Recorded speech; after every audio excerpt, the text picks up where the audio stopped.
வேளையிலும் நாம் ஆண்டவராகிய இயேசு கிறிஸ்து கூறின ஒரு உவமையை தியானிக்க இருக்கிறோம். எடுத்துக்கொள்வோம். லூக்கா 16ஆம் அதிகாரம் 19ஆம் வசனம் முதல் 31ஆம் வசனம் வரை நம்ம எல்லாரும் சேர்ந்து வாசிக்க போகிறோம். ஐஸ்வர்யமுள்ள ஒரு மனுஷன் இருந்தான். அவன் இரத்தாம்பரமும் விலையேற பெற்ற வஸ்திரமும் தரித்து அனுதினமும் சம்பிரமமாய் வாழ்ந்து கொண்டிருந்தான். லாசரு என்னும் பேர் கொண்ட ஒரு தரித்திரனும் இருந்தான். அவன் பருக்கள் நிறைந்தவனாய் அந்த ஐஸ்வர்யவானுடைய வாசலருகே கிடந்து அவனுடைய மேஜையிலிருந்து விழும் துணிக்கைகளாலே தன் பசியை ஆற்ற ஆசையாய் இருந்தான். நாய்கள் வந்து அவன் பருக்களை நக்கிற்று. பின்பு அந்த தரித்திரன் மரித்து தேவதூதரால் ஆபிரகாமுடைய மடியிலே கொண்டு போய் விடப்பட்டான். ஐஸ்வர்யவானும் மரித்து அடக்கம் பண்ணப்பட்டான். பாதாளத்திலே அவன் வேதனைப்படுகிற போது தன் கண்களை ஏறெடுத்து தூரத்திலே ஆபிரகாமையும் அவன் மடியிலே லாசருவையும் கண்டான். அப்பொழுது அவன், தகப்பனாகி ஆபிரகாமே, நீர் எனக்கு இறங்கி லாசரு தன் விரலின் நுனியை தண்ணீரில் தோய்த்து என் நாவை குளிர பண்ணும்படி அவனை அனுப்ப வேண்டும். இந்த அக்கினி ஜுவாலையில் வேதனைப்படுகிறேனே என்று கூப்பிட்டான். அதற்கு ஆபிரகாம், மகனே, நீ பூமியிலே உயிரோடு இருக்கும் காலத்தில் உன் நன்மைகளை அனுபவித்தாய். லாசருவும் அப்படியே தீமைகளை அனுபவித்தான். அதை நினைத்துக்கொள். இப்பொழுது அவன் தேற்றப்படுகிறான், நீயோ வேதனைப்படுகிறாய். அதுவும் அல்லாமல் இவ்விடத்திலிருந்து உங்களிடத்திற்கு கடந்து போகவும் அவ்விடத்திலிருந்து எங்களிடத்திற்கு கடந்து வரவும் மனதுள்ளவர்களுக்கு கூடாதபடிக்கு எங்களுக்கும் உங்களுக்கும் நடுவே பெரும் பிளப்பு உண்டாக்கப்பட்டிருக்கிறது என்றான். அப்பொழுது அவன், அப்படியானால் தகப்பனே, எனக்கு 5 பேர் சகோதரர் உண்டு. அவர்களும் வேதனையுள்ள இந்த இடத்துக்கு வராதபடி அவன் போய் அவர்களுக்கு சாட்சியாக அறிவிக்கும் பொருட்டு நீர் அவனை என் தகப்பன் வீட்டுக்கு அனுப்பும்படி உம்மை வேண்டிக் கொள்ளுகிறேன் என்றான். ஆபிரகாம் அவனை நோக்கி, அவர்களுக்கு மோசேயும் தீர்க்கதரிசிகளும் உண்டு, அவர்கள் செவி கொடுக்கட்டும் என்றான். அதற்கு அவன், அப்படி அல்ல தகப்பனாகி ஆபிரகாமே, மரித்தோரிலிருந்து ஒருவன் அவர்களிடத்திற்கு போனால் மனம் திரும்புவார்கள் என்றான். அதற்கு அவன், அவர்கள் மோசேக்கும் தீர்க்கதரிசிகளுக்கும் செவி கொடாவிட்டால் மரித்தோரிலிருந்து ஒருவன் எழுந்து போனாலும் நம்ப மாட்டார்கள் என்று சொன்னான் என்றார். கர்த்தர் தாமே இந்த வேத பகுதியை நமக்கு ஆசீர்வதித்து தருவாராக. ஜெபிப்போம். அன்பின் பரலோக தந்தையே, இந்த நல்ல வேலைக்காக ஸ்தோத்திரம்.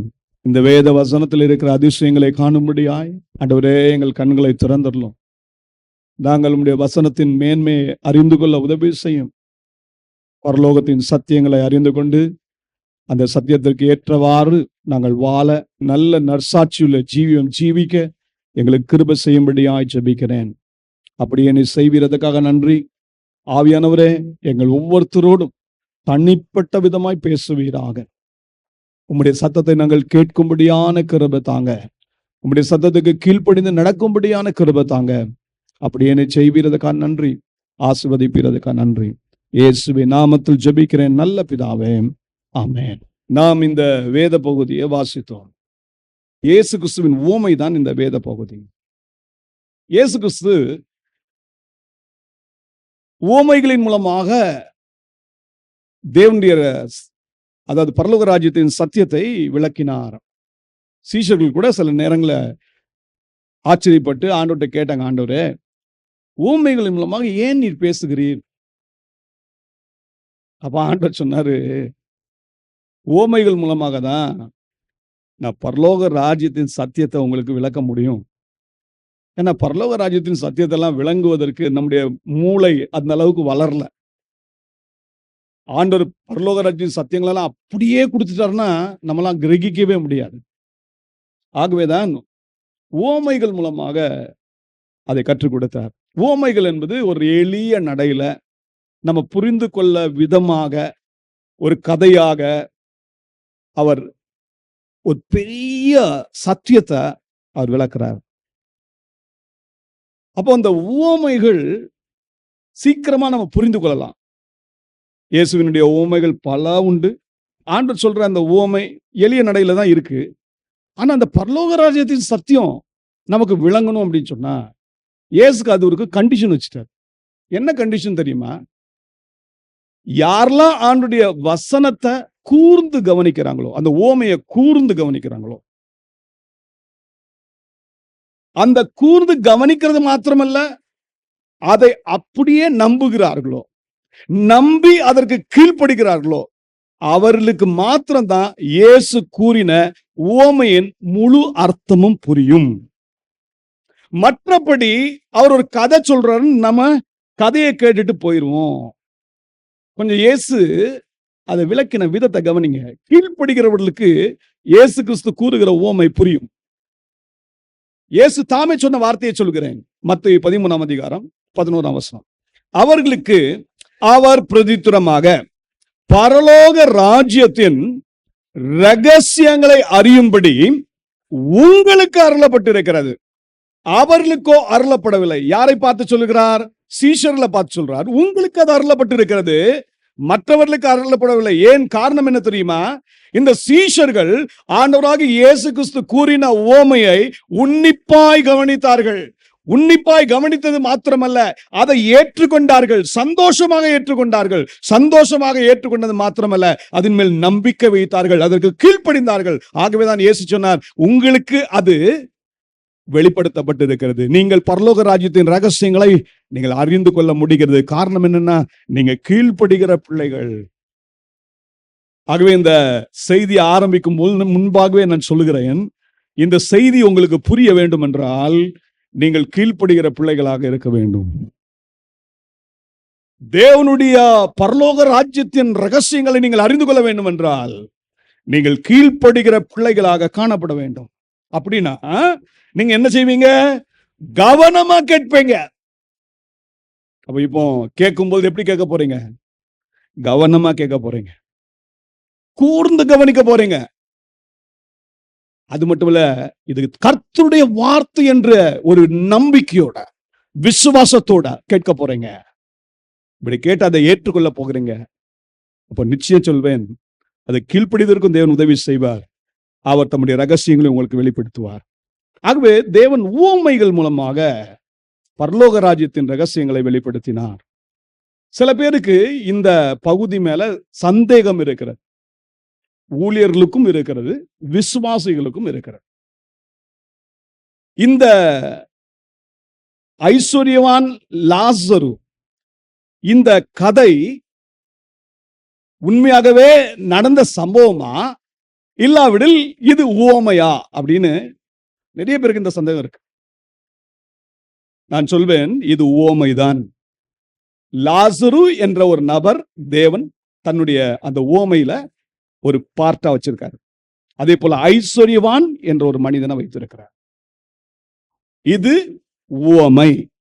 ஞாபகத்தில் வைத்துக் கொள்ளுங்கள், இதுல எந்த சந்தேகம் வேண்டாம். இது இயேசு கிறிஸ்து கூறின உவமைகளில் ஒன்று. இப்ப இந்த உவமையில வந்துரும். ஒரு ஐஸ்வர்யவான் இருந்தா, அவனுக்கு பேர் எதுவும் சொல்லல ஆண்டவர்.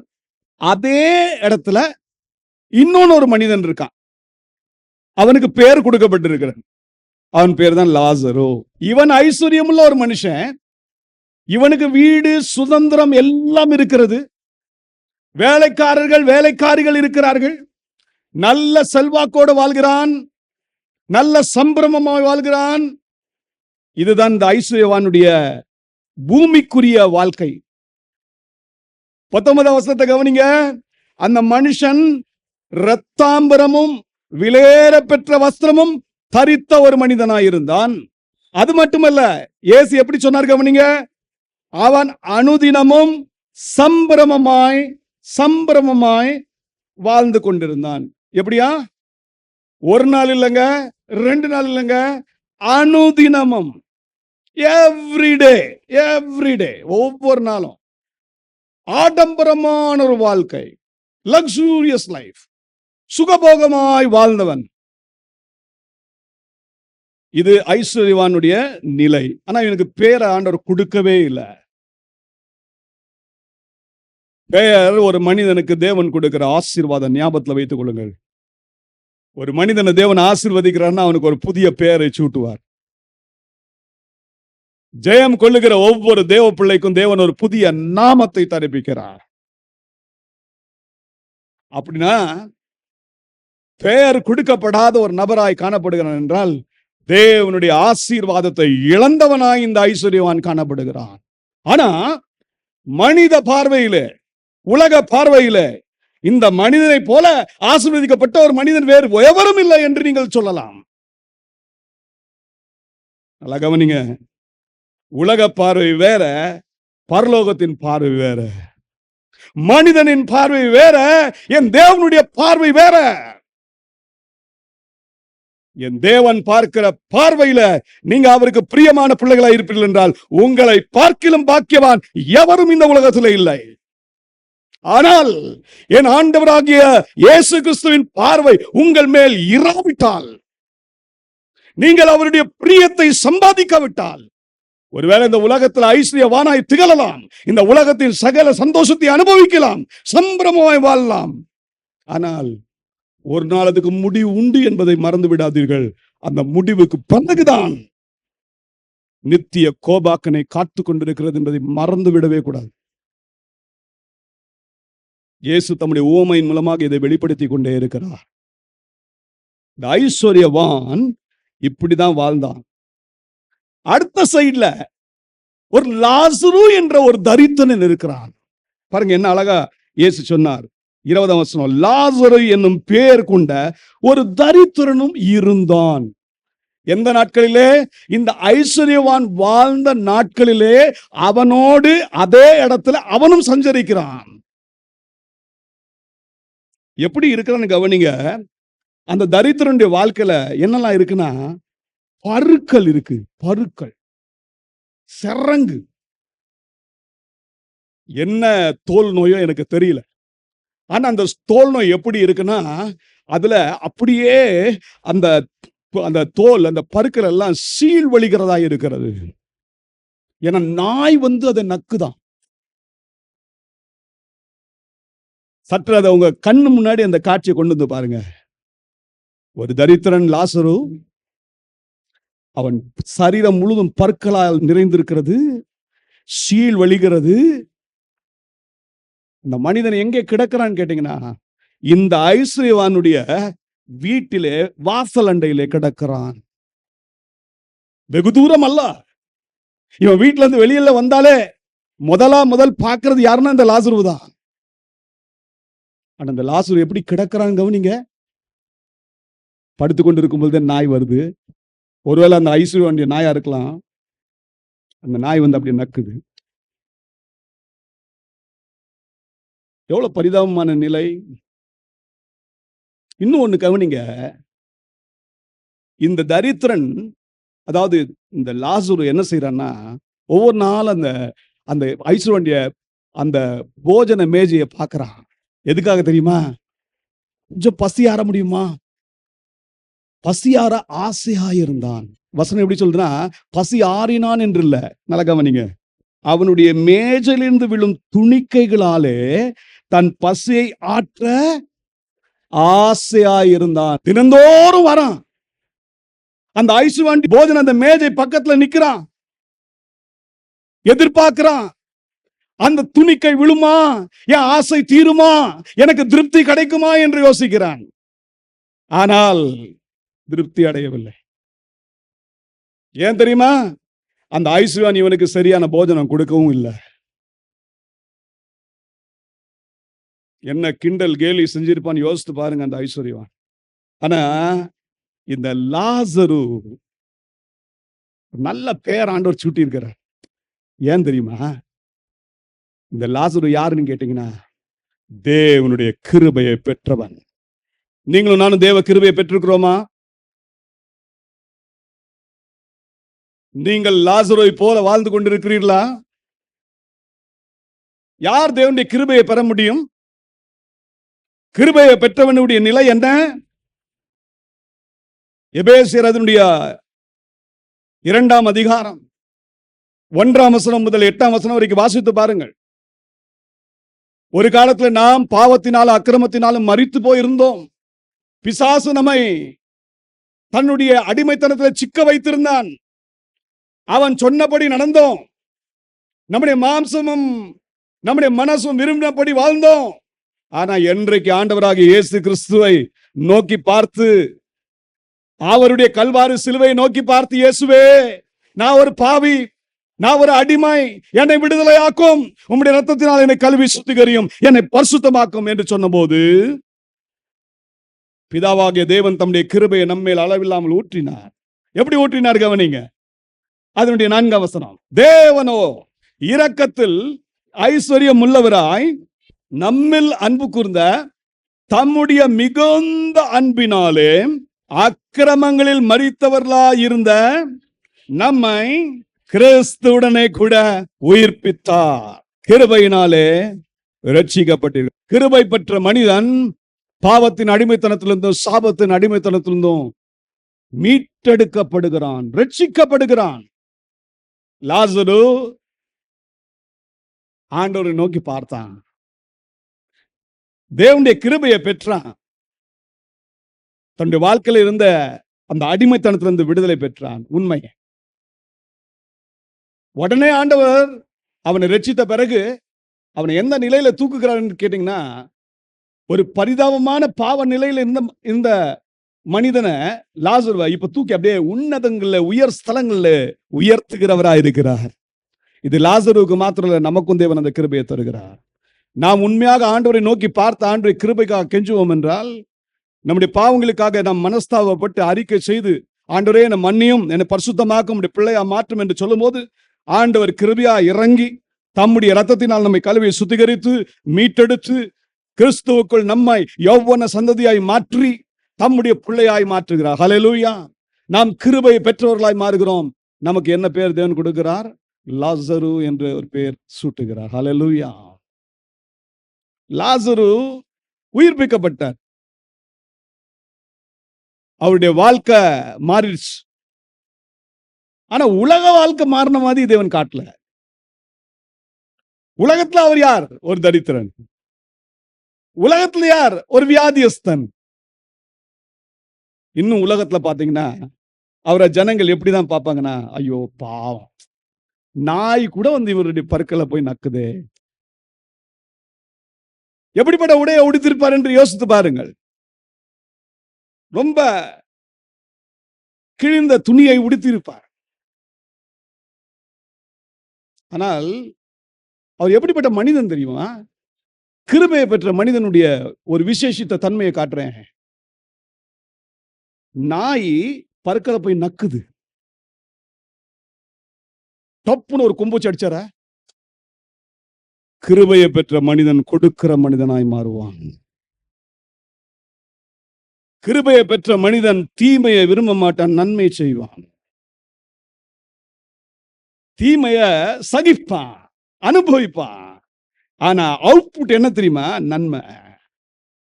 அதனால்தான் ஆபிரகாம் ஐஸ்வர்யனை பார்த்து சொன்னாரு, 25ஆம் வசனம், மகனே, நீ பூமியில உயிரிழந்த காலத்தில் உன் நன்மைகளை அனுபவித்தாய், லாசருவும் அப்படியே தீமைகளை அனுபவித்தான், அதை நினைத்துக்கொள். எதை நினைச்சுக்கணும்? அவன் தீமை அனுபவிக்கும் பொழுது கூட அவன் வாயிலிருந்து என்ன வரலங்க? தூஷணமான வார்த்தைகள் வரல. அவன் தீமையை அனுபவிக்கும் பொழுது கூட நாய் நக்க வருது, அந்த நாய்க்கு விரோதமா ஒரு அடி அடிக்கல. அவன் தீமையை அனுபவிக்கும் போது ஐஸ்வர்யவான சபிக்கல. இதுதான் கிருபை பெற்ற மனிதனுடைய அடையாளம். ஒருவேளை இயேசு கிறிஸ்துவை சொந்த இரட்சகராக ஏற்றுக்கொண்ட பிறகு என் வாழ்க்கையில் இந்த தரித்திரம் நீங்காமல் இருக்கலாம், என் வாழ்க்கையில் இந்த வியாதி நீங்காமல் இருக்கலாம். போகட்டும், சகல ஐஸ்வர்ய சம்பனராகிய இயேசு கிறிஸ்து என்னோட கூட இருக்கிறார். அல்லேலூயா. கிருபையை பெற்றவன் தான் ஐஸ்வர்யவான். ஞாபகத்தில் வைத்துக் கொள்ளுங்கள். அப்படிப்பட்ட கிருபை எனக்கு கொடுத்திருக்கிறார். லாசரு இதை அறிந்து கொண்டான், தன்னுடைய நிலையை உணர்ந்து விட்டான்.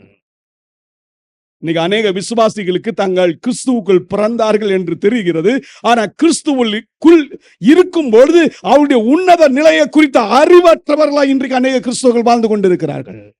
ஆகவேதான் உலகத்தின் ஐஸ்வர்யத்தை வைத்து தங்களுடைய ஆவிக்குரிய நிலையை அவர்கள் நினைக்கிறார்கள், இதுதான் உயர்ந்த நிலை என்று.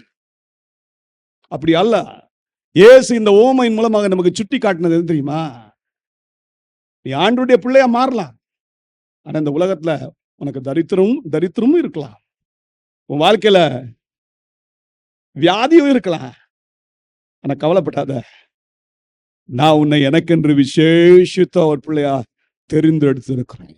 லாசருக்கு இது நல்லா தெரிந்தது. அதனால்தான் அந்த வாசல்ல கிடக்கும் போதே ஒரு நாள் புலம்புல, ஒரு நாளும் தூஷிக்கல, ஒரு நாளும் சபிக்கல, மாறாக நன்மை செய்து கொண்டே இருந்தான். 2 பேரும் வாழ்ந்துட்டு இருந்தாங்க. 2 பேரையும் உங்களுக்கு காட்டிட்டேன். இந்த உலகத்துல வாழ்ற வாழ்க்கை தான் நம்முடைய நித்தியத்தை நிர்ணயிக்கும் என்பதை மறந்து விடாதீர்கள். தேவன் இந்த உலகத்துல உங்களுக்கு எனக்கு ஒரு நல்ல ஒரு அற்புதமான ஒரு வாழ்க்கை கொடுத்திருக்கிறார். மனிதன் ஒரு தரம் தான் பிறப்பான், ஒரு தரம் தான் மரிப்பான். அதற்கு பிறகு நியாய தீர்ப்பு என்று ஒன்று அவனுக்கு வைக்கப்பட்டிருக்கிறது. மறந்துடாதீங்க. நீங்க 2 தடவை பிறப்பீங்க, 10 தடவை பிறப்பீங்க அப்படிலாம் நினைச்சிடாதீங்க. உங்களுக்கு கிடைத்திருக்கிற ஒரே ஒரு வாழ்க்கை, இந்த வாழ்க்கைய நீங்க நித்தியத்துல கழிக்கணும், நித்திய தேவனோடு கழிக்கணும் அப்படின்னு நீங்க விரும்பினீங்கன்னா இந்த உலகத்திலேயே நீங்கள் உங்கள் வாழ்க்கையை தீர்மானித்துக் கொள்ள வேண்டும். இந்த ஐஸ்வர்யவானுக்கு மரணம் வந்தது, லாசருவுக்கும் மரணம் வந்தது. நல்லா கவனிச்சீங்கன்னா முதல் மரித்ததே யார் தான்? லாசரு தாங்க மரிச்சாரு. ஆனா லாசரு மரிச்சதாக தேவன் சொல்லவே இல்லை. நல்ல கவனிங்க, இதுவரைக்கும் பேர் சொல்லி அழைத்தார், லாசருன்னு சொல்லி அழைத்தார், அப்படிதானே? மரிக்கும் போது என்ன சொல்றாரு கவனிங்க, கொஞ்சம் வசனத்தை வாசிக்க. 22 வசனம். பின்பு அந்த லாசரு மரித்து இருக்காங்க இல்ல, சொல்லும்போது ஆரம்பத்தில் லாசரு என்ற ஒருத்தர் இருந்தான் அப்படின்னு சொல்றாரு. அவன் தரித்திரனா இருந்தான், உண்மைதான். ஆனா மரணம் லாசருவை சந்தித்தது. இந்த ஓமையில பாருங்க, ஆண்டு சொல்றாரு, லாசருல தரித்திரன் மரித்தான். எது மரிச்சது? தரித்திரம் மரித்தது, வியாதி மரித்தது, வேதனை மரித்தது. கிறிஸ்துவுக்குள் ஒரு மனிதன் மரிப்பான் என்றால் அது அவனுக்கு மரணம் அல்ல, அது ஒரு நித்திரை. அவன் எழுப்பப்படுவான். எதற்கென்று எழுப்பப்படுவான்? நித்திய ராஜ்யத்துக்கென்று எழுப்பப்படுவான். தேவனுடைய ராஜ்யத்தில் பங்கு கொள்வதற்கென்று உயிர்ப்பிக்கப்படுவான். அப்பொழுது அவனுக்கு என்ன இருக்கா தெரியுமா? கொஞ்சம் வாசிங்க. வெளிப்படுத்தல் 21 அதிகாரம் அதனுடைய 4 வசனம். அவர்களுடைய கண்ணீர் யாவையும் தேவன் துடைப்பார். இனி மரணமும் இல்லை, துக்கமும் இல்லை, அலறுதலும் இல்லை, வருத்தமும் இல்லை, முந்தினவைகள் ஒளிந்து போயின. ஹல்லேலூயா. இந்த உலகத்துல நீங்க வேதனையோடு உங்க நாளை கழிக்கிறீங்களா? ஆனா கிறிஸ்துவுக்குள் இருந்து சந்தோஷமா இருக்கீங்களா? அப்போ ஒன்று சொல்லட்டும், மரணம் ஒரு நாள் உங்களை சந்திக்கும். ஆனா அந்த மரணத்துல நீங்க மரிக்க மாட்டீங்க. உங்க தரித்திரம் மரிக்கும், உங்கள் வியாதி மரிக்கும், உங்கள் வேதனை மரிக்கும், உங்கள் கண்ணீர் மரிக்கும். நீங்க மரிக்க மாட்டீங்க. ஹல்லேலூயா. நீங்க தேவாதி தேவனோடு நித்திய காலமாய் சஞ்சரிப்பீர்கள், நித்திய ஜீவனுக்குள் பிரவேசிப்பீர்கள். மரித்த போது இந்த லாசருக்கு அடக்கம் பண்ணாங்களான்னு தெரியாது. தேவதூதர்கள் வராங்க. தரித்திரன் மரித்துட்டா யாரை கூட்டிட்டு போறதுக்கு வராங்க? லாசரை கூட்டிட்டு போறதுக்கு வந்தாங்க. தேவதூதரால் ஆபிரகாமுடைய மடியிலே கொண்டு போய் விடப்பட்டான். ஆபிரகாமுடைய மடி. இயேசு எதை குறிப்பிடுகிறார்? பரதீசை குறிப்பிடுகிறார். பாரடைஸ், 3வது வானம், அதான் பரதீசு. அந்த பரதீசுல லாசரு எடுத்துக்கொள்ளப்படுகிறார். விசுவாசிகளின் தகப்பனாகி ஆபிரகாமுடைய மடியிலே உட்கார வைக்கப்படுகிறார், தேற்றப்படுகிறார், ஆறுதல் படுத்தப்படுகிறார். எத்தனை பெரிதான பாக்கியம்! தேவ பிள்ளைகளுக்கு மரணம் என்பது அது இன்பத்தின் ஒரு ஆரம்பம், துன்பத்திற்கு ஒரு முற்றுப்புள்ளி. மரணம் ஒரு தேவ பிள்ளைக்கு பெரிய ப்ரமோஷன், ஒரு உயர்ந்த நிலையில தேவன் கூட்டி செல்கிறார். அவனுக்கு அழிவு அல்ல. ஆனா ஐஸ்வர்யான் ரொம்ப சம்பிரமமா வாழ்னான்ல, செல்வ செழிப்பா வாழ்ந்தவனுக்கு என்ன நடந்துச்சு கவனிங்க. ஐஸ்வர்யவானும் மரித்து அடக்கம் பண்ணப்பட்டான். ஒன்னு ஞாபகத்துல வைத்துக் கொள்ளுங்க, இந்த உலகத்துல இருக்க ஐஸ்வர்யம் எல்லாம் ஒரு நாள் நீங்க கூட்டிட்டு போறதில்ல. அதனாலதான் வேதம் சொல்லுகிறது, மனிதன் எப்படி வந்தான்? நிர்வாணியாய் வந்தான். அவன் போறது எப்படிதான் போறான்? நிர்வாணியா தான் போறான். ஒன்னும் எடுத்து சொல்ல முடியாது. ஆனா கிறிஸ்துவுக்குள் நீங்கள் மரிப்பீர்கள் என்றால் உங்க நற்கிரியைகள் உங்களோட கூட செல்லும். அது தேவனிடத்திலிருந்து நல்ல ரிவார்ட்ஸ் கொடுக்கும், நல்ல நல்ல பிரதிபலனை கொடுக்கும். நீங்க கனப்படுத்தப்படுவீர்கள். இந்த ஐஸ்வர்யவான் மரித்தான், அவன் அடக்கம் பண்ணப்பட்டான், பாதாளத்திலே அவன் கொண்டு செல்லப்பட்டான். இப்ப பாதாளத்துல போயிட்டான். அந்த பாதாளம் எப்படி இருக்கு நல்ல கவனிங்க. பயங்கர அக்கினி. இது வரைக்கும் ஏசி ரூம்ல படுத்திருந்திருப்பான், மரணத்திற்கு முன்னாடி வரைக்கும் நல்ல சுகபோகமா வாழ்ந்த ஒரு வாழ்க்கை. ஆனா இப்போ அந்த அக்கினி கடலிலே தள்ளப்பட்டான். அந்த அக்கினி வேதனையில் இருக்கான். பாதாளத்திலே அவன் வேதனைப்படுகிற போது, பாதாளத்துல பயங்கர வேதனை. இப்பதான் அவன் கண்ணெல்லாம் எப்ப இங்க பாக்குது? மேல. பரதேசம் எங்க இருக்கு? நான் சொன்னேன் 3வது வானம். பாதாளம் எங்க இருக்கு? கீழே. இவன் பாருங்க, இது வரைக்கும் இவன் தலையை எங்க போய் பார்க்கவே இல்லை, மேல ஆண்டவரை நோக்கி பார்க்கவே இல்லை. பன்றி என்னைக்கும் எங்க பார்க்காதுங்க? மேல பார்க்க. செத்த பிறகு தான் பார்க்கும். இந்த ஐஸ்வர்யவானுடைய நிலையை உங்களுக்கு சொல்றேன். இந்த மனிதன் இப்போ மரித்த பிறகு பார்க்கறான். யாரை பார்க்கறான்? மேல ஆபிரகாமை நோக்கி பார்க்கறான். ஆபிரகாம் மடியில யார் படுத்துட்டு இருக்கா? லாசரு இருக்கா. இவன் பார்க்கறான், அட நம்ம வீட்டுல நம்ம வாசலடியில இந்த லாசரு படுத்துட்டு இருந்தானே, டெய்லி என்கிட்ட கேட்பானே, சாப்பாடு கிடைக்காதா, சாப்பாடு கிடைக்காதா. அப்பெல்லாம் நான் அவனை அசட்டை பண்ணினேன், அவனை ரொம்ப அவமானப்படுத்தினேன். ஆனா இன்னைக்கு அவனுடைய நிலை என்னன்னா, அவன் ஆபிரகாமுடைய மடியில சூப்பரா இருக்கான். கண்ணீர் இல்ல, வேதனை இல்ல, கஷ்டம் இல்ல, பாடு இல்ல, வியாதி இல்ல. அவன் பார்த்த லாசரு அல்ல, பருக்கள் நிறைந்த லாசரு அல்ல, நாய்கள் நக்கினது அந்த லாசரு அல்ல. மாறாக இப்பொழுது பார்க்கிற லாசரு நல்ல சுகத்தோடு காணப்படுகிற, ஆரோக்கியத்தோடு காணப்படுகிற, நல்ல சந்தோஷ முகத்தோடு காணப்படுகிற, நல்ல அலங்கார வஸ்திரத்தை தரித்து இருக்கிற ஒரு லாசருவை பார்க்கிறான். யாருடைய மடியில பார்க்கிறான் என்று கேட்டால், அவன் பார்க்கிறது ஆபிரகாமுடைய மடியிலே பார்க்கிறான். இந்த நிலையை பார்த்த உடனே அவனுடைய வேதனை ஒரு பக்கம். இப்பதான் இவரு ஜெபம் பண்றார். அதான் சொல்வேன், சரியான நேரத்துல சரியான விதத்துல ஜெபிக்க பழகுங்க. சரியான நேரத்துல வேத வசனத்தின் பிரியம் வைத்து அதை தியானித்து பாருங்க. சரியான நேரத்துல தேவனுடைய சித்தத்தை செய்து வெற்றியுடன் உங்கள் வாழ்க்கையை ஓடி முடிச்சிருங்க. அப்பொழுது லாசரு போல நீங்களும் ஆபிரகாம் மடியில தேற்றப்படுவீர்கள். ஆனா காலம் தாழ்த்தின பிறகு இப்போ ஜெபித்தா ஒருவேளை அது சரியான ஜெபமா இருக்கலாம். ஆனா எந்த இடத்துல செய்யப்படுற ஜெபம்? தவறான இடத்துல செய்யப்படுற ஜெபம். இந்த நேரத்துல வேத வசனத்தெல்லாம் சுட்டி காட்டலாம்.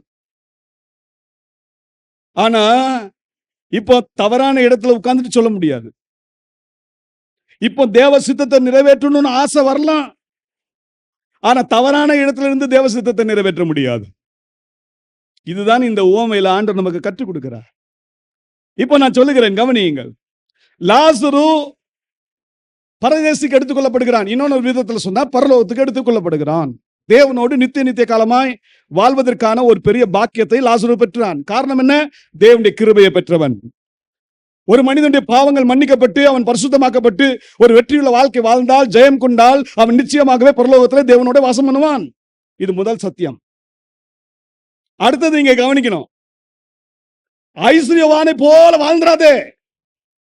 ஐஸ்வர்யவான் யாருன்னு கேட்டீங்கன்னா, நீங்க நினைச்சிடக்கூடாது இந்த உலகத்துல வாழ்ற ரவுடி, இந்த உலகத்துல வாழ்ற கொள்ளைக்காரன், கொலையாளி, இதெல்லாம் நினைச்சிடாதீங்க. துன்மார்க்கமான ஒரு வாழ்க்கை வாழ்ந்து நம்ம நினைக்கிறோம் இவங்க தான் மோசமானவங்க, அந்த மாதிரிலாம் அவன் வாழல. இந்த ஐஸ்வர்யவானுடைய வாழ்க்கை உங்களுக்கு சுட்டி காட்டுகிறேன். இவன் செய்ய வேண்டியதை செய்யல, அவன் எதை செய்யக்கூடாதோ அதெல்லாம் செஞ்சான். அதனால பாவத்துல போய் விழுந்தான், அவன் பாதாளத்துல போய் கிடந்தான். பாவம் என்ன தெரியுமா? தேவன் சொன்னதை செய்யாமல் இருப்பதும், தேவன் சொல்லாததை செய்வதும் பாவம். ஐஸ்வர்யவான் யாருன்னு கேட்டீங்கன்னா, எனக்கு இந்த உவமையில பார்க்கும்போது நான் எப்படி பார்க்கிறேன்னா, முதல் காரியத்தை நான் உங்களுக்கு சுட்டி காட்டுறேன். இவன் பக்தி உள்ளவன். ஐஸ்வர்யவான் எப்படிப்பட்டவன் சொல்லுங்க? பக்தி உள்ளவன். எப்படி சொல்றேன் இவன் பக்தி உள்ளவன் என்று? பாருங்க, 24ஆம் வசனம் அவன் சொல்றான், ஆபிரகாமை பார்த்து சொல்றான், தகப்பனாகிய ஆபிரகாமே. 27ஆம் வசனத்தை கவனிங்க, தகப்பனே. கூப்பிடுறது பாருங்க எப்படி கூப்பிடுறாருன்னு. ஆபிரகாமை பார்த்து தகப்பனே. 30ஆம் வசனத்தை கவனிங்க, தகப்பனாகிய ஆபிரகாமே. ஏன் இந்த வார்த்தையை ஆண்டவராகிய இயேசு கிறிஸ்து பயன்படுத்துகிறார் அப்படின்னா, இந்த ஐஸ்வர்யவானுக்கு ஆபிரகாம் யாருன்னு நல்லா தெரியும். பாதாளத்துல இருந்து அவன் நோக்கி பார்க்கிறான் பரதேச. லாசரு ஆபிரகாமின் மடியில படுத்திருக்கிறது இவனுக்கு தெரியுது.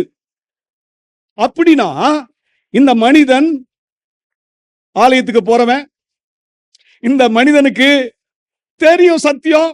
ஆபிரகாம் பார்த்து தகப்பனே கூப்பிடணும், அதுல ஒரு பக்தி இருக்குல்ல. நீங்க நல்லா கவனிங்க, பரலோகத்துக்கு போறதுக்கு பக்தி மட்டும் போதாது, பயபக்தி தேவை. நல்லா கவனிங்க, பரலோகத்துக்கு போறதுக்கு பக்தி மட்டும் போதாது, என்ன தேவை?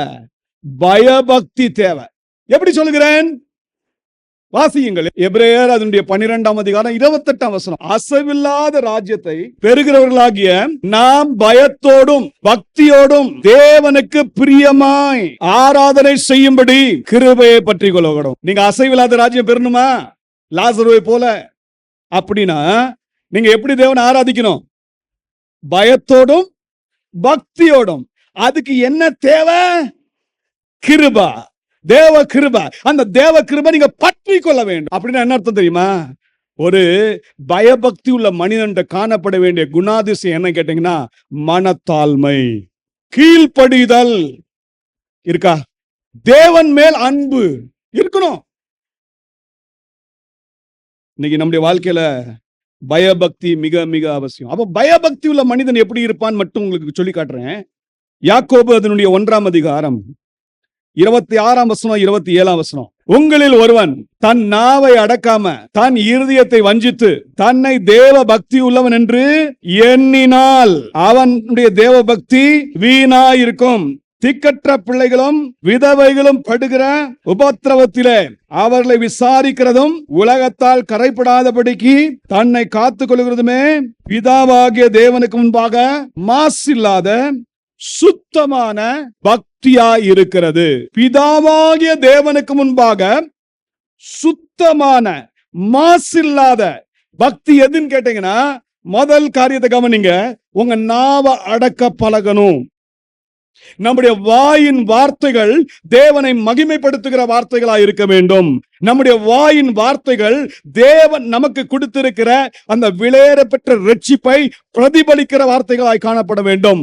மனத்தாழ்மையுள்ள வார்த்தைகளாய் காணப்பட வேண்டும். அன்பு நிறைந்த வார்த்தைகளாய் காணப்பட வேண்டும். பரிசுத்தம் நிறைந்த வார்த்தைகளாய் காணப்பட வேண்டும். நாவ ஒரு மனுஷன் அடக்கலன்னா ஆட்டோமேட்டிக்கா தன் இருதயத்தை வஞ்சித்துருவான். மனுஷனுடைய வாழ்க்கையில மரணமும் ஜீவனும் எதனுடைய அதிகாரத்தில் இருக்குன்னு கேட்டீங்கன்னா, நாவின் அதிகாரத்தில் இருக்கு. இந்த நாவை நீங்க கண்ட்ரோல் பண்ண தெரியல, உங்க தேவ பக்தியை இழந்துருவீங்க. அது பக்தியா மாத்திரம் இருக்கும், பயபக்தியா மாறாது. எத்தனைதான் தகப்பனே தகப்பனே ஆபிரகாமே நீர் தகப்பான் தகப்பான் தகப்பான் பரலோக தேவனே சொன்னாலும் ஜெபம் பண்ணாலும் அது பக்தியா தான் காணப்படும். தேவ சமூகத்தை அது மாசு இல்லாத சுத்தமான தேவ பக்தியா மாறவே மாறாது. அப்படிப்பட்ட பக்தி இல்லைன்னா அசைவில்லாத தேவனுடைய ராஜ்யத்துல நீங்க பிரவேசிக்க முடியாது. முதல் காரியத்தை நல்லா கவனிங்க, நாவை அடக்க பழகுங்க. அப்போ நம்முடைய வார்த்தையில நம்முடைய கிரியையில நம்ம ரொம்ப கவனமா இருக்கணும். தேவனுக்கு பிரியமான ஒரு வாழ்க்கை வாழணும். 2வது, திக்கற்ற பிள்ளைகளையும் விதைகளையும் விசாரிக்க தெரியணும். ஆனா விசாரிக்கும் போது இன்னொரு காரியத்தை நல்லா கவனிங்க, உங்களுடைய பரிசுத்தத்தை ஒரு நாள் இழந்துடக்கூடாது. நீங்க செய்யற ஒவ்வொரு வேலையும் சுத்த மனதோடு இருக்கணும், அன்பு நிறைந்த மனதோடு இருக்கணும், தேவ அன்பினால் நிரப்பப்பட்டதா இருக்கணும், தேவ அன்பினால் ஏவப்பட்டதா இருக்கணும். உங்க விசுவாசம் அன்பினால, தேவ அன்பினால கிரியை செய்கிற விசுவாசமாய் காணப்பட வேண்டும். அப்போ தேவ பக்தி எதுல இருக்குன்னு கேட்டீங்கன்னா, உங்க நாவை நீங்க அடக்கிறத வச்சிருக்கு. உங்க நாவை கண்ட்ரோல் பண்ணி பரிசுத்த ஆவியினுடைய ஒத்தாசையோடு அதை கண்ட்ரோல் பண்ணி நீங்க ஒரு நல்ல ஒரு நற்சாட்சி உள்ள ஜீவன் ஜீவிக்கணும். அப்போ இந்த பயபக்தி உள்ள ஜீவியத்துல இன்னொரு காரியத்தை சொல்றேன். யோவான் 9:31 சொல்கிறது, ஒருவன் தேவ சித்தத்தை செய்கிறவனாய் இருப்பான் என்றால் அவன் பயபக்தி உள்ள ஜீவியம் செய்கிறவனாய் இருப்பான். அப்ப பயபக்தியில எதுல இருக்குன்னா, பயபக்தியில நம்ம நாவை அடக்குவது மாத்திரமல்ல, ஒரு சுத்தமான ஜீவியம் மாத்திரமல்ல, பரிசுத்தமான ஜீவியம் மாத்திரமல்ல, மற்றவர்களை எளியவர்கள், ஏழைகள், பலவீனர்கள் இவர்களை விசாரிக்கிற நல்ல குணம், அந்த அன்பு நிறைந்த குணம் இருக்கிறது மாத்திரமல்ல, தேவ சித்தத்தை நிறைவேற்றுகிற பிள்ளைகளாக நீங்களும் நானும் இருக்கணும். எதை செய்தாலும் தேவ சித்தத்தை மையமாக வைத்து செய்ய பழகுங்கள். அப்படி என்றால் நீங்க பயபக்தி உள்ள ஜீவியம் ஜீவிக்க முடியும். இந்த ஐஸ்வர்யான் ஏன் பாதாளத்துக்கு போனான்னு கேட்டீங்கன்னா, இவன்ட பக்தியுள்ள வாழ்க்கை இருக்கு, ஆனா என்ன இல்ல, பயபக்தியின் ஜீவியம் இல்ல. பயபக்தியாக தேவனை ஆராதிக்கல, தேவனை சேவிக்கல. ரெண்டாவது, இந்த ஐஸ்வர்யவான்ட்ட காணப்படுகிற காரியம் என்ன கேட்டீங்கன்னா, இவன் நல்ல வசனம் தெரிந்த ஒரு மனிதன், ஆனால் வசனத்தை சொல்றதோட நின்னுட்டான் போல இருக்கு. வசனத்தை மையமாக வைத்து ஜீவியம் ஜீவிக்கவில்லை. நீங்களும் நானும் வசனத்தை மையமாக வைத்து ஜீவிக்க பழகணும். தேவ வசனம் தான் நம்மை உயிர்ப்பித்தது, நமக்கு ஒரு புது வாழ்வை கொடுத்தது, மறந்துடக்கூடாது. 1 பேதுரு 2ஆம் அதிகாரத்தில் நீங்க வாசிக்கும் பொழுது பேதுரு சொல்வார், நீங்கள் வசனத்தினால் ஜனிப்பிக்கப்பட்டிருக்கிறீர்கள். நீங்களும் நானும் வசனத்தினால் ஜனிப்பிக்கப்பட்டிருக்கிறோம், புதிய வாழ்வை பெற்றிருக்கிறோம். ஆட்டுக்குட்டியானவரின் இரத்தத்தினால் மீட்கப்பட்டோம், தேவ வசனத்தினால் ஜனிப்பிக்கப்பட்டோம், இப்படிப்பட்ட நல்ல ஒரு புதிய வாழ்க்கை பெற்றோம். அப்படின்னா நீங்க இந்த வாழ்க்கை பெற்ற பிறகு எப்படி இருக்கீங்க? நிர்விசாரமா வாழ்றீங்களா? தேவனுடைய வசனத்துக்கு உங்க வாழ்க்கையில முக்கியத்துவம் இருக்கா? வசனத்தை மையமாக வைத்து ஜீவிக்கிறீர்களா? எதை செய்தாலும் தேவனுடைய வசனத்தின்படி செய்வேன் என்று சொல்கிறீர்களா? பாருங்க, இந்த ஐஸ்வர்யவானுடைய நிலையை உங்களுக்கு காட்டுறேன். 27ஆம் வசனம். அப்பொழுது அவன், அப்படியானால் தகப்பனே, எனக்கு 5 பேர் சகோதரன் உண்டு, அவர்களும் வேதனையுள்ள இந்த இடத்துக்கு வராதபடி அவன் போய் அவர்களுக்கு சாட்சியாக அறிவிக்கும் பொருட்டு நீர் அவனை என் தகப்பன் வீட்டுக்கு அனுப்பும்படி உம்மை வேண்டிக் கொள்கிறேன் என்றான். நல்ல வசனம் தெரியுது இவனுக்கு. அங்க இருந்து கூட என்ன தெரியுமா சொல்றான்? ஆண்டவரே, கொஞ்சம் லாசரு அனுப்புங்க. இந்த வேதனை நிறைந்த ஸ்தலத்துல ஏன் சகோதரர்கள் 5 பேர் இருக்காங்க, வந்துடக்கூடாது, கொஞ்சம் லாசரு அனுப்புங்களேன். அப்ப இவனுக்கு முன்னாடியே தெரியும், தெரியும், வசனம் நல்லா தெரியும். ஆனா வசனம் தெரிஞ்சு கூட வசனத்தின்படி என்ன செய்யல, வாழல. வசனத்தின்படி வாழாத வாழ்க்கை எப்படிப்பட்ட வாழ்க்கை தெரியுமா? கொஞ்சம் வாசிங்க. யாக்கோபு அதே 1ஆம் அதிகாரம் அதனுடைய 22ஆம் வசனத்தை கவனிங்க. அல்லாமலும் நீங்கள் உங்களை வஞ்சியாதபடிக்கு திருவசனத்தை கேட்கிறவர்களாய் மாத்திரமல்ல, அதன்படி செய்கிறவர்களாயும் இருங்கள். இந்த மனிதனுக்கு, இந்த ஐஸ்வர்யவானுக்கு தெரியுது, ஆத்ம ரட்சிப்பு எதுல இருக்கு? வசனத்துல இருக்குன்னு தெரியுது. ஜீவனுள்ள தேவனுடைய வார்த்தையில தான் வாழ்வு இருக்குன்னு தெரியுது இல்ல? இவன் தெரிஞ்சுக்கிட்டு எந்த இடத்துல போய் இந்த காரியத்தை சொல்றாங்க கவனிங்க. பாதாளத்துல போன பிறகு சொல்றான், நான் படுற வேதனையில் போய் ஏன் 5 சகோதரனும் வந்துடக்கூடாது, ஆபிரகாமே, என் தகப்பனே, கொஞ்சம் லாசரு அனுப்புங்க, அவனுக்கு போய் வசனத்தை சொல்லட்டும், அவங்களுக்கு போய் அவங்க இந்த இடத்துல வரமாட்டாங்களே. அப்ப இவனுக்கு வசன ஞானம் இருக்கு. நல்லா இருக்கிற நாட்கள்ல அதை பயன்படுத்தி இருக்கலாம்ல. நீங்க நிறைய பேருக்கு வசன ஞானம் இருக்கு, ஆனா கீழ்ப்படிய மறுக்கிறோம். நான் ஆரம்பத்துல சொன்ன மாதிரி, தேவன் சொல்றத உடனுக்குடனே கீழ்ப்படிஞ்சீங்கன்னா தேவன் அடுத்த வசன வெளிச்சத்துல உங்களை நடத்துவார். நீங்க வசன வெளிப்பாடை பெற்றுக்கொள்ளணும்னு வாஞ்சிக்கிறீங்கன்னா ஆண்டவர் சொல்ற முதல் காரியத்தை உடனே கீழ்ப்படிஞ்சிருங்க. கீழ்ப்படிஞ்சுக்கிட்டா அடுத்த வசன வெளிச்சத்துல உங்களை நடத்துவார். உங்களுக்கு தம்முடைய ரகசியங்களை தான் வெளிப்படுத்துவார். எல்லாருக்கும் தம்முடைய ரகசியங்களை தேவன் வெளிப்படுத்த மாட்டார். ஞாபகத்தில் வைத்துக் கொள்ளுங்கள், தேவன் தமக்கு பயந்த பிள்ளைகளுக்கு தான் தம்முடைய இருதயத்தின் ரகசியத்தை எல்லாம் வெளிப்படுத்துவார்.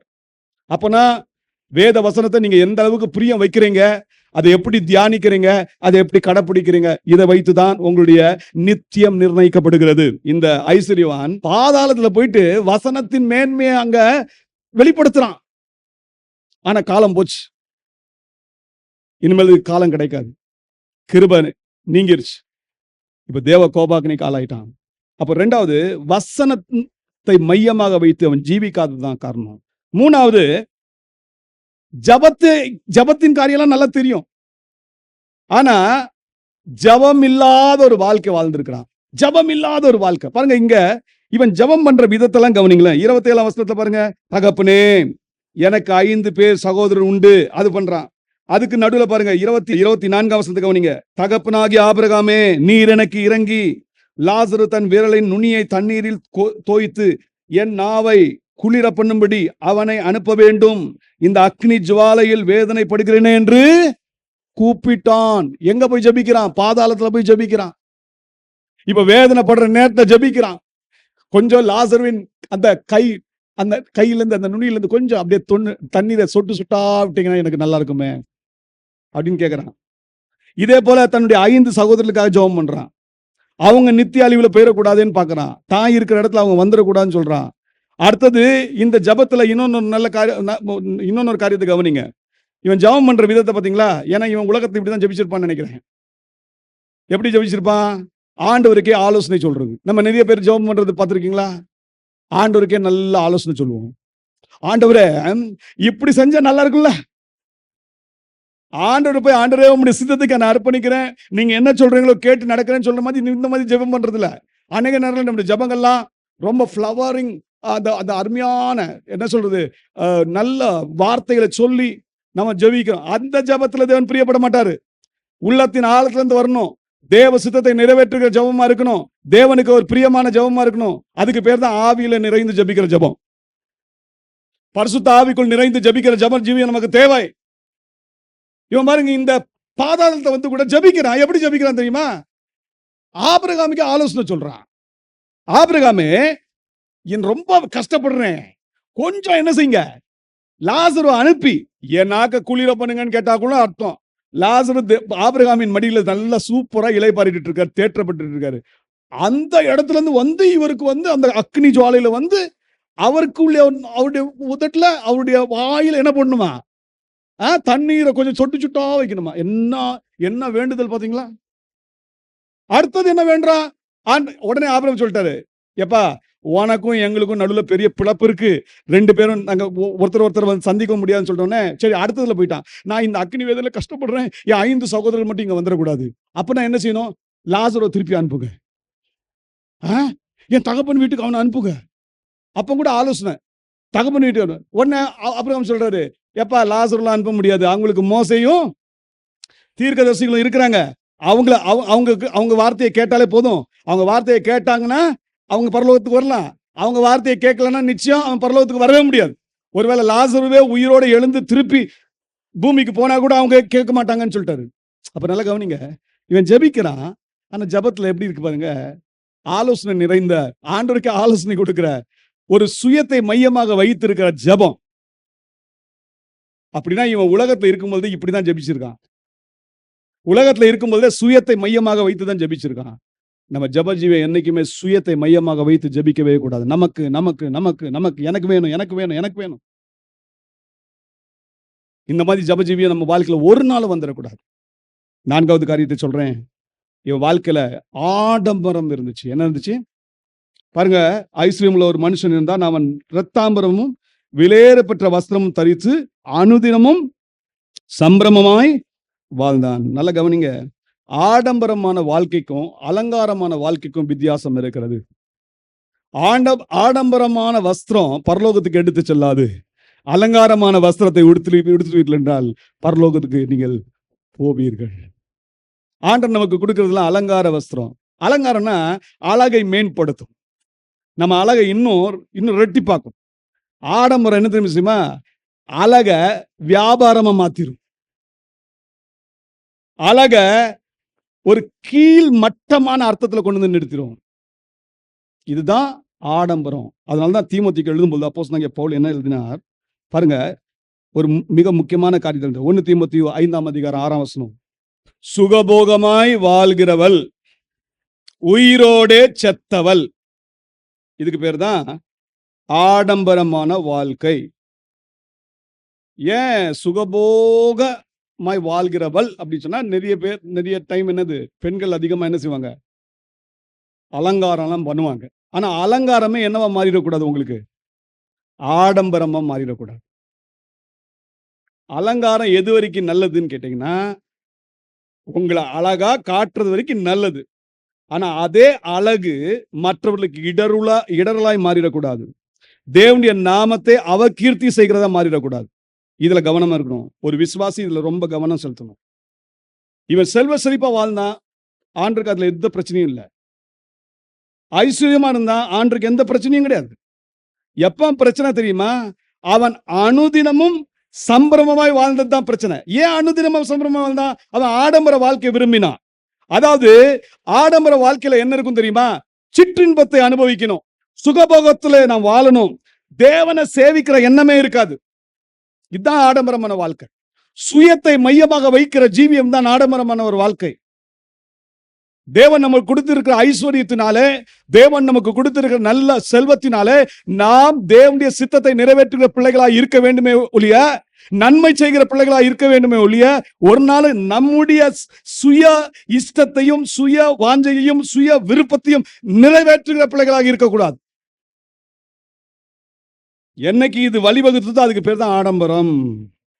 அதனால யோனா 2:8 வாசிக்கிறோம், வீணான மாயைக்கு சிலர் இடம் கொடுத்து என்ன செஞ்சாங்க? தேவன் கொடுத்த கிருபைய போர்க்கடித்து விட்டாங்க. வீணான மாயை. அழிந்து போற பொருள் மேல கண் வைக்காதீங்க. சாலமோன் ஞானியை போல பெரிய ஞானவன் வேற எவனும் இல்ல. ஆனா அந்த ஞானி மாயன்னு கண்ட பிறகு கூட மாயிலே போய் சிக்கிட்டார். அவர் சொல்றது நல்ல கவனிங்க. பிரசங்கி அதனுடைய 6ஆம் அதிகாரம் 11 வசனம் 12 வசனம். மாயை பெருக பண்ணுகிற அநேக விசேஷங்கள் உண்டாயிருக்கிறபடியால் அதனாலே மனுஷருக்கு பிரயோஜனம் என்ன?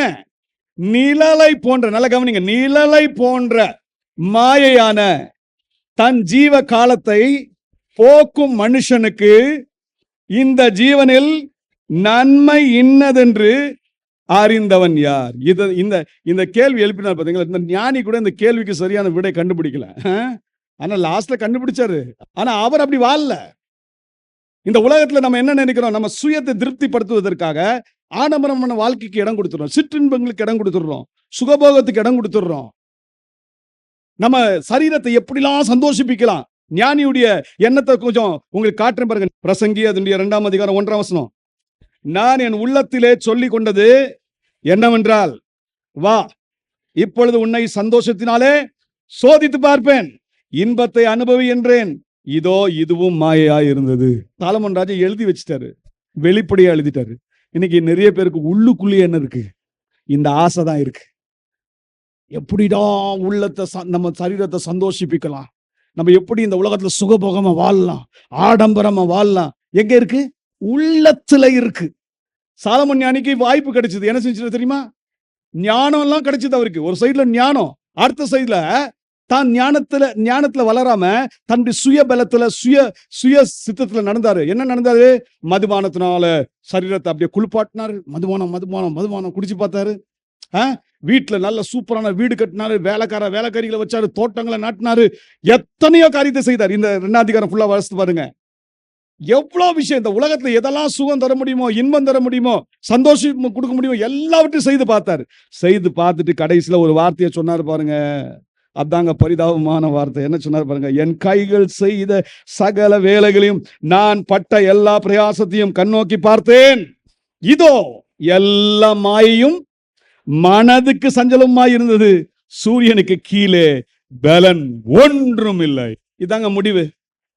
இதான் ஐஸ்வர்யவானியுடைய முடிவும். இப்படிதான் போச்சு. சுகபோகமா வாழ்ந்தான், எல்லாம் இழந்துட்டான். அதனால்தான் பிரசங்கி நமக்கு கடைசியில ஒரு எச்சரிப்பு கொடுக்கிறார். என்ன எச்சரிப்பு தெரியுமா? பிரசங்கி 12ஆம் அதிகாரம் 13ஆம் வசனத்தை சொல்ற பாருங்க. காரியங்களின் கடைத்தொகையை கேட்போமாக, தேவனுக்கு பயந்து அவர் கற்பனைகளை கைக்கொள், எல்லா மனுஷர் மேல் விழுந்த கடமை இதுவே, ஒவ்வொரு கிரியையும் அந்தரங்கமான ஒவ்வொரு காரியத்தையும் நன்மையானாலும் தீமையானாலும் தேவன் நியாயத்திலே கொண்டு வருவார். நல்ல ஞாபகத்தில் வைத்துக் கொள்ளுங்க.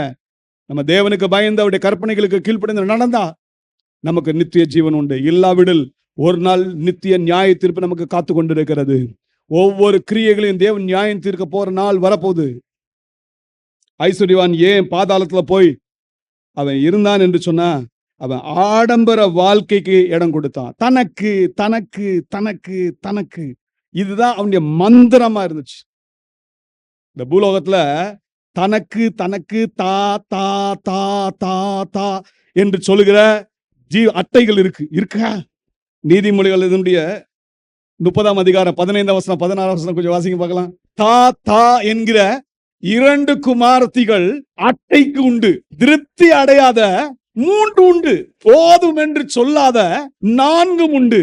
அவையாவன பாதாளமும் மலட்டு கர்ப்பமும் தண்ணீரால் திருப்தி அடையாத நீளமும் போதும் என்று சொல்லாத அக்னியுமே. தா தா தா எனக்கு எனக்கு எனக்கு எனக்கு நீங்க வாழ்ந்தீங்கன்னா விசுவாசியா இருந்தாலும் நீங்க அவிசுவாசி தான்.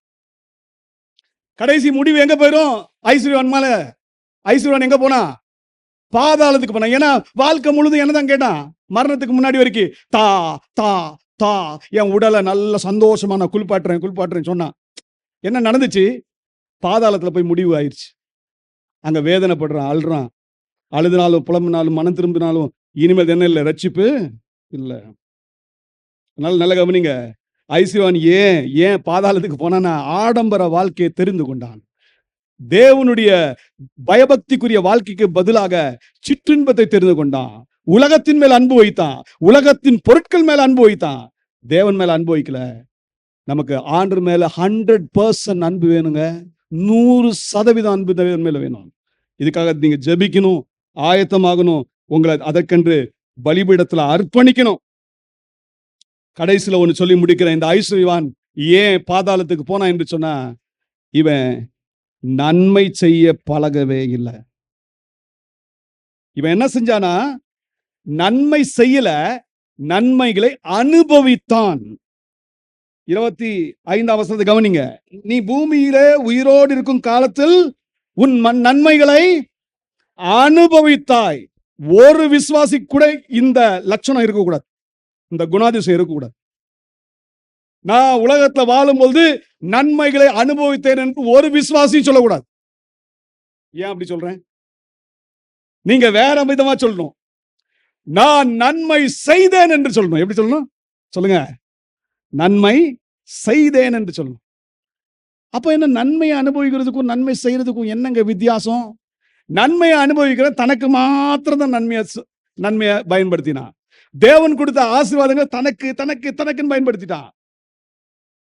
தேவன் எல்லாரையும் ஆசீர்வதிக்கிறார். உலக பொருள்னாலும் ஆசீர்வதிப்பார், இல்லைன்னு சொல்ல. ஆபிரகாம் உலக பொருள்னால ஆசீர்வதிக்கப்பட்டார், ஐஸ்வர்யமா மாறினாரு, ஐஸ்வர்ய சம்பன்னரா இருந்தாரு. ஆனா ஆபிரகாம் என்னைக்கும் தனக்குன்னு வச்சுக்கல, எல்லாத்தையும் கொடுத்துட்டார், நன்மை செஞ்சார். அதனாலதான் வேதம் என்ன சொல்லுகிறது? வாசிங்க. யாக்கோபு 4ஆம் அதிகாரம் 17ஆம் வசனம். ஆதலால் ஒருவன் நன்மை செய்ய அறிந்தவனாய் இருந்தும் அது செய்யாமற் போனால் அது அவனுக்கு பாவமாயிருக்கும். நன்மை செய்ய அறிந்திருந்தும் நன்மை செய்யாம போயிட்டா அது அவனுக்கு என்னவா மாறிடும்? பாவமா மாறிடும். அப்ப பாவமா மாறினவன் பாவியா மாறுவான். பரிசுத்தமா இருந்தவன் இப்ப பாவியா மாறிட்டான். பாவியா மாறினா எங்கதான் அவனுடைய முடிவு? பாதாளம். ஏன் இப்படி சொல்றேன்? ஐஸ்வர்யவானை கொஞ்சம் கவனிங்க. இந்த ஐஸ்வர்யவான் வீட்டுல நல்ல சாப்பாடு, டெய்லி சூப்பரான சாப்பாடு. ஆனா அவனுடைய வாசல் அண்டையில யார் உட்கார்ந்து இருக்கா? லாசரு இருக்கான். லாசரு குறித்து வசனம் சொல்லுது, அவன் பசியா இருந்தான், அவனுடைய மேஜையிலிருந்து விழும் துணிக்கைகளால தன் பசியை ஆற்ற ஆசையா இருந்தான். அதோட முடிஞ்சிருச்சுங்க. ஒரு நாளும் அந்த ஐஸ்வர்யவான் எழும்பி, லாசருவே வாங்க என் கூட வந்து உட்காருங்க, என் கூட சாப்பிடுங்க. கை நிறைய பணம், செல்வம், வீட்டுல வேலைக்காரிகள் இருக்காங்க, எல்லா வசதிகளும் இருக்கு, போஜனத்துக்கு குறைவில்லை, பணத்துக்கு குறைவில்லை. ஆனா ஒரு நாள் கூட தான் வீட்டுல வாசலண்டையில உட்கார்ந்து இருக்கானே, ஐயோ லாசரு, அவனுக்கு நானு இறங்கணும், அவனை விசாரிக்கணும், அவனுடைய தேவைகளை சந்திக்கணும். என்ன வந்துச்சா? குறையுள்ளவர்களை, பலவீனர்களை கண்டும் காணாம போயிட்டீங்க, பரலோக ராஜ்யத்துக்கு போக முடியாது. நீங்க ஆண்டவருடைய ஆலயத்துல வந்து ஆராதிக்கலாம், சூப்பரா ஜெபிக்கலாம், சூப்பரா வசனத்தை சொல்லலாம். ஒன்னு சொல்லட்டும், தேவனுடைய சித்தத்தை நிறைவேற்றாம போயிட்டீங்கன்னா தேவன் பரலோக ராஜ்யத்துல என்ட்ரி கொடுக்க மாட்டார். இயேசு சொன்ன வார்த்தையை கவனிக்க.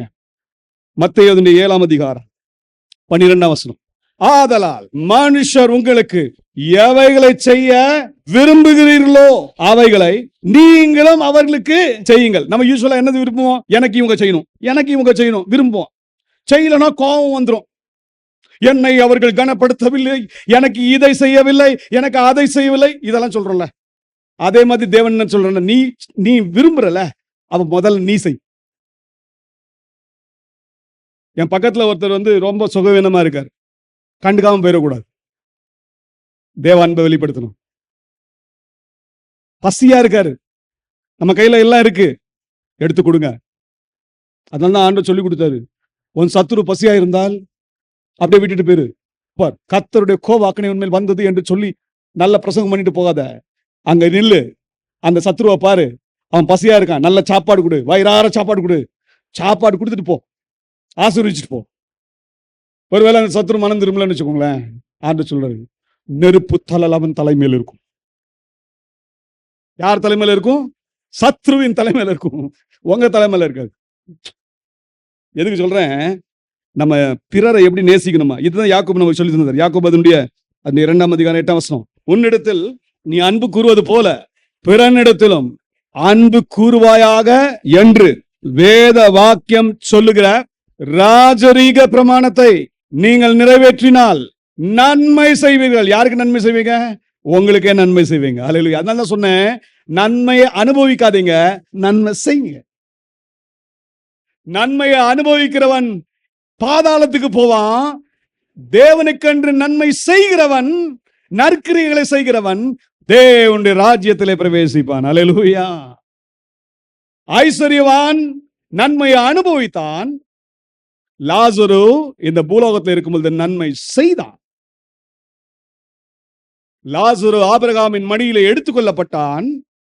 ஐஸ்வர்யவான் பாதாளத்திலே தள்ளப்பட்டான். அப்போ நல்ல கவனிப்போம். இன்னைக்கு நம்முடைய வாழ்க்கையை யோசித்து பாருங்க. நம்முடைய வாழ்க்கையை ஆராய்ந்து பார்ப்போம். நான் சுயநலவாதியா இருக்கிறேனா? சுயநலவாதி பெருமையுள்ளவன். பெருமைக்கு வேறே அங்கதான் இருக்கு. தேவன் பெருமையுள்ளவர்களுக்கு எதிர்த்து இருக்கிறார். தாழ்மையுள்ளவர்களுக்கு யார் தெரியுமா? சுயநலவாதிகள் கிடையாது. அவங்க தேவனை தங்களுடைய வாழ்க்கையின் மையமாக வைத்து நற்கிரியைகளை செய்கிறவர்கள், நன்மை செய்கிறவர்கள். தேவன் ஆலயத்திலேயே உங்களையும் என்னையும் கொண்டு வந்தது நோக்கம் என்ன தெரியுமா? நற்கிரியைகள் செய்வதற்கு நம்மை தகுதிப்படுத்துவதற்காக. நீங்க நற்கிரியை செய்ய தகுதிப்படுத்துவதற்காக தேவன் இந்த ஆலயத்துல கொண்டு வந்து, தேவனுடைய சபையில கொண்டு வந்து உங்களுக்கு உபதேசத்தின் மூலமா கற்றுத் தருகிறாரு. அந்த கற்றுக்கொண்ட பிறகு அது செய்யாமல் போவீர்கள் என்றால் அது உங்களுக்கு பாவமாய் மாறும்.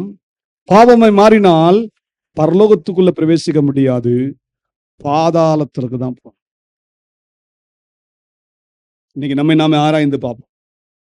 ஒரு ஐஸ்வர்யவான் லாசருவின் அந்த கதையின் மூலமாக, இந்த உவமையின் மூலமாக ஆண்டவர் பரலோக ராஜ்யத்தின் ரகசியத்தை நமக்கு வெளிப்படுத்தி இருக்கிறார். பரலோக ராஜ்யம் யாருக்கு உரியது அப்படின்னு கேட்டீங்கன்னா, இந்த உலகத்திலே தேவ பக்தியுள்ள ஒரு வாழ்க்கை வாழ்கிறவர்களுக்கு பரலோக ராஜ்யம் உண்டு. யார் வசனத்தை மையமாக வைத்து ஜீவிக்கிறார்களோ அவர்களுக்கு பரலோக ராஜ்யம் உண்டு. யார் ஆவியிலே ஜெபித்து தேவனுடைய சித்தத்தை புரிந்து கொண்டு செயல்படுகிறார்களோ அவர்களுக்கு பரலோக ராஜ்யம் உண்டு. யார் ஆடம்பரமான வாழ்க்கையை வெறுத்து இந்த உலகத்திலே தேவனுக்கென்று ஒரு நல்ல நற்சாட்சியுள்ள ஜீவன் ஜீவிக்கிறார்களோ அவர்களுக்கு பரலோக ராஜ்யம் உண்டு. யார் தேவனிடத்தின் நன்மையை பெற்று அந்த நன்மையை நீங்கள் மற்றவர்களுக்கு கொடுக்கிறீர்களோ, நற்கிரியைகளை செய்கிறீர்களோ அவர்களுக்கு பரலோக ராஜ்யம் உண்டு. எல்லாவற்றுக்கும் மேலாக முதலாவது தேவ கிருபையை அடைந்தவன், பெற்றவன் தான் பரலோக ராஜ்யத்துக்குள்ளே பிரவேசிக்க முடியும். லாசர் அதுக்கு நல்ல உதாரணம். ஐஸ்வர்யவான் நமக்கு சொல்லி கொடுக்கிறார், இதெல்லாம் செஞ்சிடாதீங்க, செஞ்சீங்கன்னா நான் எப்படி பாதாளத்துக்குள்ள வந்துட்டேனோ அதே மாதிரி நீங்களும் வந்துருவீங்க அப்படின்னு சொல்லி நமக்கு எச்சரிக்கிறார் இந்த ஐஸ்வர்யவான். தேவ சமூகத்துல நம்ம அர்ப்பணிப்போமா?